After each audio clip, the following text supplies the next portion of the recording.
স্মার্টফোনে অ্যাড আসা নিয়ে আপনি কি খুব বিরক্ত? বিরক্ত হওয়াটা খুব স্বাভাবিক। ব্যবহার করছেন, হঠাৎ করে অ্যাড চলে আসে, আপনি ইউআই এর মাঝেও অ্যাড পাবেন। এমন সব অ্যাডাল্ট টাইপের অ্যাড আসে যেগুলো এরকম মোবাইল ফোন বের করাটাও কষ্টকর হয়ে পড়ে। তো এই সব অ্যাডগুলোকে বন্ধ করাটাও অনেক কষ্টকর হয়ে পড়ে।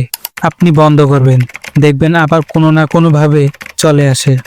বাট আজকে আপনাদের খুব সহজ একটা ট্রিক শিখিয়ে দিচ্ছি, যাতে আপনি আপনার ফোনের আসা সকল অ্যাডাল্ট টাইপের অ্যাড বন্ধ করবেন।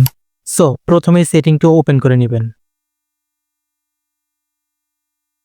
ওপেন করার পর নেটওয়ার্ক অ্যান্ড ইন্টারনেট এখানে ক্লিক করবেন। তারপর একটু স্ক্রল করে নিচে চলে আসবেন। তারপর এখানে প্রাইভেট ডিএনএস এখানে ক্লিক করবেন। এখানে এটা অটোমেটিক দেওয়া আছে, আপনি নিচে প্রাইভেট ডিএনএস এটা সিলেক্ট করে নেবেন। এটা সিলেক্ট করার পর